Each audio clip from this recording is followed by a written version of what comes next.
gameranx presents another episode of Before You Buy, the show where we give you some straight up gameplay and some first impressions of the latest games releasing. This time around, we're talking about Dark Souls 3. Yes, prepare yourselves. Now, before I start, I'm going to be keeping it fairly spoiler-free here, since I know fans are sensitive of even just seeing some aspects of the game. So I've kept it to roughly the first 7 hours or so of me playing the game. It's early gameplay stuff. I know that sounds like a lot, but it's not much. It's the starting areas. And most of this stuff, including the boss battles I include, is stuff that you've probably seen already from official trailers. Also, since it is mostly early gameplay, keep in mind if it seems like I suck, it's because I'm still learning the ropes. Leave me alone. So first and foremost, I can definitely say that Dark Souls 3 is an excellent combination of Bloodborne and Dark Souls. It's like a perfect marriage. It's the best of both in a lot of different ways that I'll get into. For some quick context with my experience with the series, I started out with Demon Souls way back in the day, loved it, then never really looked back until recently with Bloodborne, where I got totally hooked, and then I went back and played Dark Souls 2. I've come a long way. It's been a journey. I really learned to love these games, and Dark Souls 3 I really enjoy. It's not a perfect Soulsborne game, but it is up there. Now, here's some things you need to know for fans of the series. Armor upgrading is gone, and I think that's kind of a welcome addition because it is something I really didn't care about.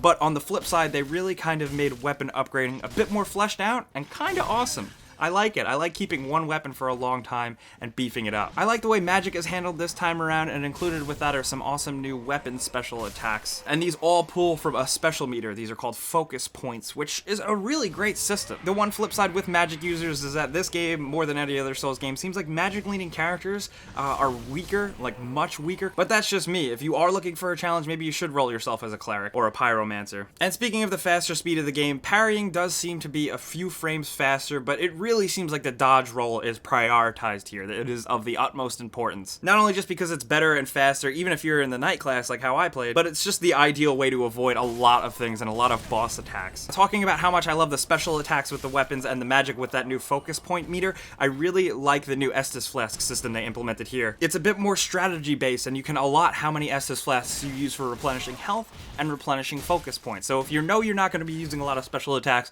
or magic, you can prioritize your Estus Flasks just for healing. I like that little added layer of strategy. It just makes everything a bit more special. You guys have probably heard it by now, and it is definitely true. Night class this time around is definitely probably the easiest character to roll with, because it is definitely the perfect balance between being very strong and very fast. And I don't know why they did this, but the armor and weapon that you start out with are basically the best in the game for at least like 15 hours or so. I kept the same knight armor for a long time because it was basically the best, and I didn't have to worry about it. I did change up the armor types a little bit here and there in the video just so you could see something a little more interesting to look at, but anything you find is really useless, and nothing is as good as the starting stuff. Not for a while. It is definitely a while into the game. You have to work your way up to finding cool new weapons and armor, and that's totally fine. I kind of liked it. I was able to really just focus on the gameplay, leveling up, and upgrading my swords. Now, there is a lot of contrast to previous games in terms of like big reveals or like aha, like when you figure it out type of moments, and even some of the characters that show up and that you come across. Some reviewers think that the game is kind of resting on its laurels. It's not really trying anything new. It's a lot of stuff that we've seen before, maybe repackaged.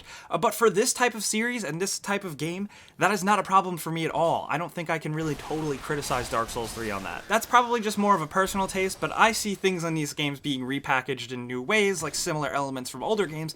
I just like it. It's just tropes of these Dark Souls series, and that's what makes them what they are. Yeah, maybe for some players they didn't try enough new and different things here, but overall the whole game is good. And a lot of people beat Dark Souls 2 going, oh man, I wish there was more. Well, here's your answer. Dark Souls 3. There's more. If you notice, the past few years we've gotten Dark Souls 2, Bloodborne, and now Dark Souls 3 back to back. But people haven't really complained going, oh god, they're annualizing these games, and they're just half-assing it and dumping out a new one every year. They haven't half-assed it. These are great games, and people like myself aren't really angry about getting more of these games because we want more. We want more to play. We want more punishment. I will say the earlier parts of the game, I've seen some people saying it's pretty challenging, but I think the earliest parts of the game are probably the most accessible and easy to pick up, but then the difficulty ramps up, and I found it harder than a lot of the previous games. And that even goes for the story. It is the easiest to pick up. In the beginning of the game, when you start out, I actually understood somewhat my goal, what I was there to do, the land, and why I was there. That is a rarity for these types of games, considering the story is often very obtuse. But there's just a lot of cool surprises and things and characters to talk to and things to discover. There's even some really cool universe stuff that they're working on that I don't really want to spoil, but I absolutely loved and really appreciated. There is some sick-ass level design here from how well it entwines, once again like all the other games, but also how cool it looks. It's really taking some cues from Bloodborne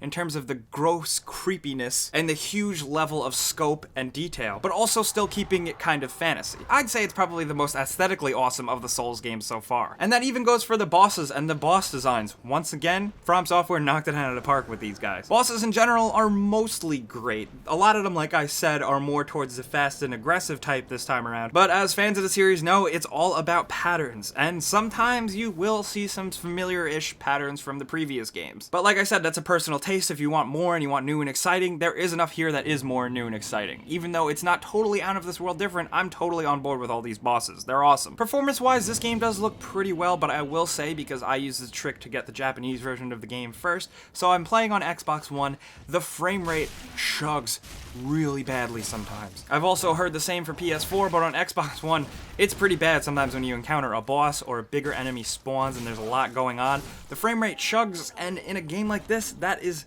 unacceptable. I really hope that is patched or fixed or improved somewhat. I don't know if it's always going to be perfect, and that is probably one of the big criticisms I can lob at this game, because sometimes it's not pretty and I don't know what happened. But overall, these games are just really special, and right this second I'm going to speak to people who aren't fans of the series. This game, while it is incredibly difficult and tough to learn and tough to master, the sense of discovery and playing along, even just following along with other players and discovering things as you go and carefully creeping and inching your way towards the next area and slowly getting that sense of progression and working your way up is incredibly satisfying. And when you make achievements in this game, it feels so good, and that is worth it.